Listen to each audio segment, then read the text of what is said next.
The Medford Killams are intellectual and well-read, subscribe to a wide range of periodicals, have an extensive collection of Moorean artifacts, which they have collected and identified, and would qualify as anthropologists. But they seldom discuss their work with others on Moorea. They carry on an extensive correspondence with experts elsewhere. This lack of intellectual inquiry sounds like an attraction. It is, one might believe, a good reason for coming to the South Seas. But Americans are more intellectual than they know. They have a curiosity about education, politics, and the future of their society. They have even constructed an intellectual context for sports, such as baseball and football. But if one wants to live happily on Moorea, one must be prepared to snip off thousands of tiny strands of curiosity. For on this island, no one is very inquisitive. Yet it is more difficult than one would suspect to cut off these intellectual interests. In my own case, after a time, I am always driven from Moorea because of insatiable political curiosity. I must get back to the U.S. and find out what is happening. There is a social status system on Moorea, but it is like nothing an American knows.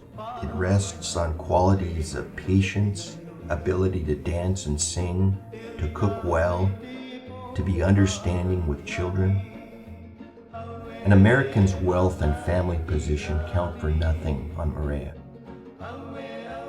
Again, this sounds attractive, but most Americans are caught in a web of status so complicated and subtle that they are not aware of it until it is no longer supporting them.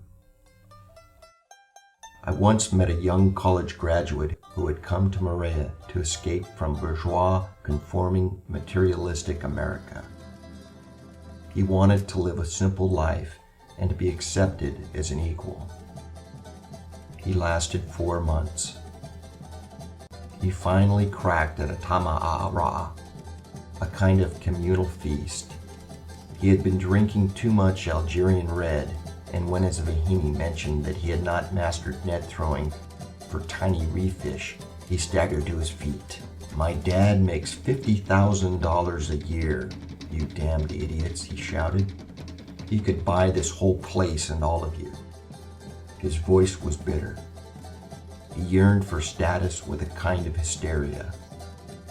His need poured out of him. No one listened.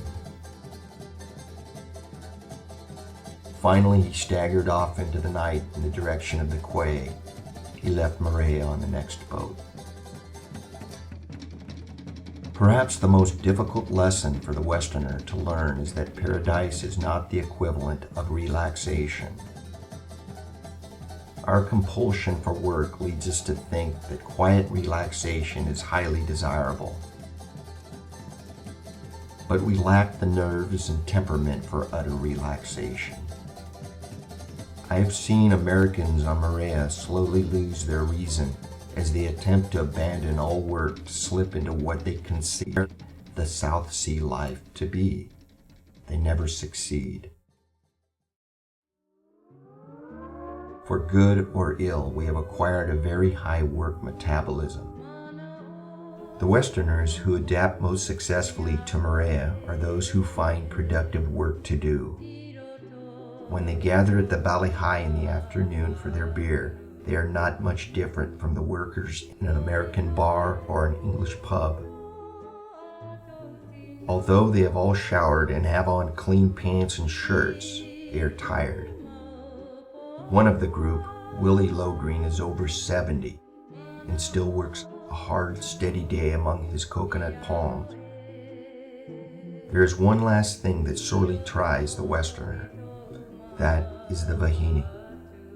From all the romantic literature of the 19th century, the endless South Sea movies and cartoons, the Polynesian girl emerges as a beautiful, languid creature who is easily captured by a white man and becomes deeply committed to him.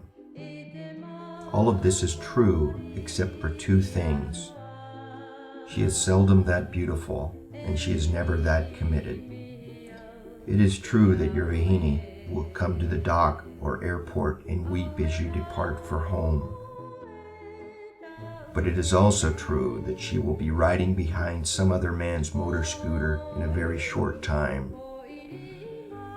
The idea of a single, unwavering, deeply committed love is unknown to the Polynesian girl.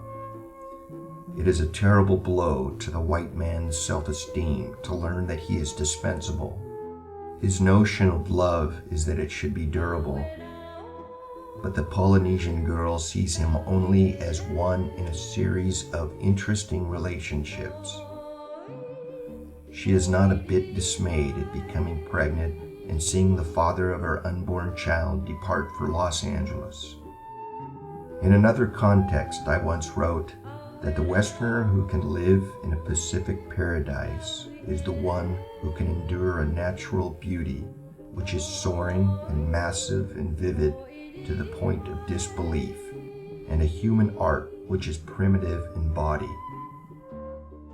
For these, the Pacific is endlessly intriguing. If you have those qualities, you can live on a Pacific island. It is more difficult than you think.